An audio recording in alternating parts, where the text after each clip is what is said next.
Hello everyone, welcome to Achievers IAS classes.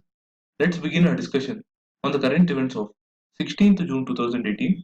The first issue in news is an editorial regarding the bailout scheme proposed by the centre, which includes a special cess under the GST to help alleviate distress among the sugarcane farmers.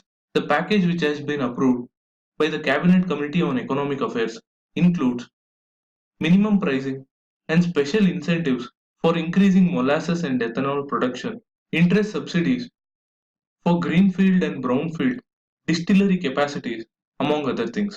The package is aimed at mopping up the surplus production of sugar in the country and helping the sugar mills clear the outstanding dues to the farmers. But this measure does little to address the structural problems by adopting an old style pricing approach rather than shifting to a market driven process. The decision may be due to the political compulsions, as the sugarcane crisis was the rallying point in the by elections conducted in Uttar Pradesh, where the ruling party at the center lost.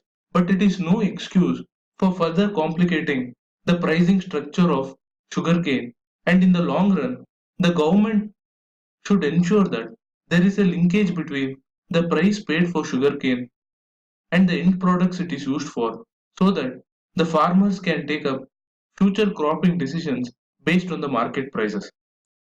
Faced with a similar situation in the pulses sector, with surplus production and a good harvest this season expected on the predictions of a good monsoon, the center has taken a different stance by allowing pulses import in spite of already overflowing stocks.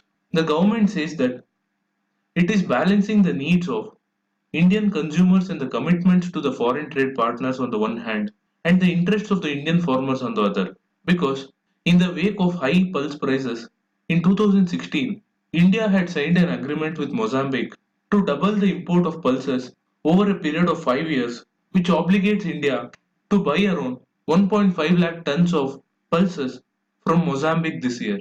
Both the farmers and the millers of the pulses are unhappy because the domestic stocks are at the highest and the production is expected to be high, and it comes at a time where the prices are crashing, which may go down further given the expectations of a good harvest. Given that India is the highest consumer of pulses and it forms an important component of the inflation, we have to wait and watch what would be the impact of this decision in the coming days. Till then, let's move on to the next issue, which is an editorial regarding the killing of journalist Sujat Bukhari as well as security personnel in Jammu and Kashmir at a time when the central government had announced a ceasefire during the holy period of Ramzan. The attacks happening during the ceasefire show that there are forces determined to sabotage the emerging consensus for extending the period of ceasefire and preparing the grounds for dialogue. It also highlights the dangers that the reporters and editors face in the country, including the murders of eminent journalist Gauri Lankesh in Karnataka last year. It further highlights the irreplaceable role of a journalist in conflict-ridden areas like Kashmir, where daily lives are negotiated in between conflicting narratives, ideologies, and affinities. Further, it is a challenge for the governments at the center and the state, as well as the security forces, to extend the period of ceasefire, but they should not allow these provocations from preventing them to adopt a more humane approach.